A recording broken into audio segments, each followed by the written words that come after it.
কিউবার পাশে দাঁড়ালো রাশিয়া। আপনারা জানেন কয়েক মাস থেকে কিউবার উপর কিন্তু কঠোর নিষেধাজ্ঞা দিয়েছে আমেরিকা। আমেরিকার নিষেধাজ্ঞার ভয়ে কোনো দেশ কিউবার কাছে তেল এবং জ্বালানি বিক্রি করছে না। দেশটি প্রায় 3 মাস থেকে অন্ধকার। বন্ধ হয়ে গেছে সেই দেশের কলকারখানা, বন্ধ হয়ে গেছে সেই দেশের মানুষের স্বাভাবিক জীবনযাপন। ট্রাম্পের একটাই কথা, যতক্ষণ না কিউবার শাসন পরিবর্তন হচ্ছে ততক্ষণ পর্যন্ত কিউবার উপর থেকে নিষেধাজ্ঞা তুলে নেওয়া হবে না।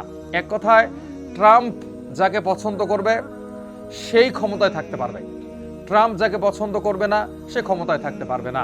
আমরা দেখলাম ভেনিজুয়েলার প্রেসিডেন্ট নিকোলাস মাদুরোকে আমেরিকার ভালো লাগেনি, বিশেষ করে ট্রাম্পের ভালো লাগেনি।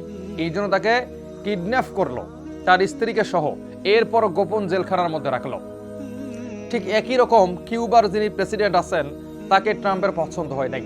ট্রাম্প এই জন্য কিউবার উপর হাজার হাজার নিষেধাজ্ঞা দিয়ে রেখেছে, কেউ তাদের কাছে ভয়ে তেল বিক্রি করছে না। তবে রাশিয়া তো আর আমেরিকাকে হিসাব করে না, রাশিয়া তো আর আমেরিকাকে গণে না। এই জন্য রাশিয়া কিউবার পাশে দাঁড়ালো, কিউবার দিকে কয়েকটি তেলের ট্যাঙ্কার পাঠিয়েছে এবং জ্বালানি পাঠিয়েছে। এগুলো আজকের মধ্যে কিউবায় পৌঁছানোর কথা। তবে ট্রাম্প যখন এই সংবাদ পেল, আরেক কাণ্ড করে বসলো। ট্রাম্পকে জিজ্ঞাসা করা হলো, রাশিয়া তো কিউবায় তেল পাঠাচ্ছে, এই বিষয়ে আপনি কি বলবেন? তখন ট্রাম্প বলছে, কিউবার মধ্যে রাশিয়া যদি তেল পাঠায় এতে আমার কোনো সমস্যা নেই। কারণটা কি?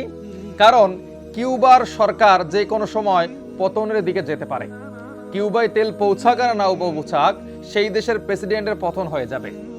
এখান থেকে বোঝা গেল যে ট্রাম্পের ক্ষোভটা হচ্ছে কিউবার প্রেসিডেন্টকে নিয়ে।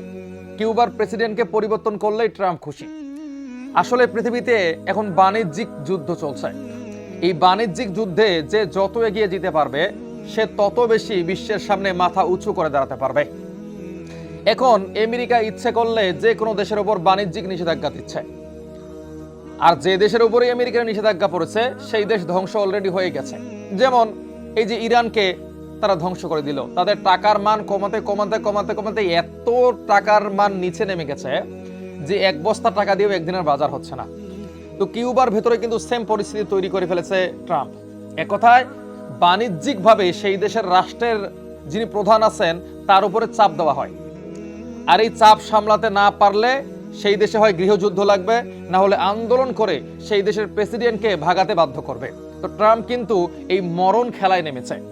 তো ট্রাম্পের ক্ষমতা বা আমেরিকার শাসন যে শেষ হয়ে আসতেছে এটা একটা ছোট বাচ্চাও এখন বুঝে। তো ট্রাম্প যে নীতিতে চলতে চাচ্ছে এই নীতিতে বিশ্ব চলবে না। তো রাশিয়াকে আমি ধন্যবাদ জানাই এবং রাশিয়াকে আমি একটা কথা বলতে চাই, যারাই কিন্তু আমেরিকার কাছ থেকে কষ্ট পেয়েছে, যাদেরকে আমেরিকা সেকা দিয়েছে, যাদেরকে আমেরিকা দূরে ঠেলে দিয়েছে, ঠিক সেই সময় কিন্তু রাশিয়ার ঢাল হয়ে, বন্ধু হয়ে এই সমস্ত দেশের পাশে থেকেছে। এই জন্য এখনো সারা পৃথিবীর মানুষের উচিত আমেরিকার দিকে নয় রাশিয়ার দিকে ঝুঁকা। রাশিয়া কাউকে ধোকা দেয় না, রাশিয়া কারো সুযোগ গ্রহণ করে না, রাশিয়া কারো উপরে নিষেধাজ্ঞা দেয় না। এই সমস্ত কর্মকাণ্ড আমেরিকা করে, এরপরও কেন যেন মানুষ আমেরিকার দিকে ঝুঁকে। তো আমি সমস্ত পৃথিবীর মানুষের কাছে আহ্বান করব, আমেরিকা নয়, ইউরোপ নয়, রাশিয়া এবং চীনের দিকে ঝুঁকেন, আপনাদের লাভ আছে। সময় দর্শক, রাশিয়ার জন্য দোয়া করবেন, পুতিনের জন্য দোয়া করবেন, ইরানের জন্য দোয়া করবেন।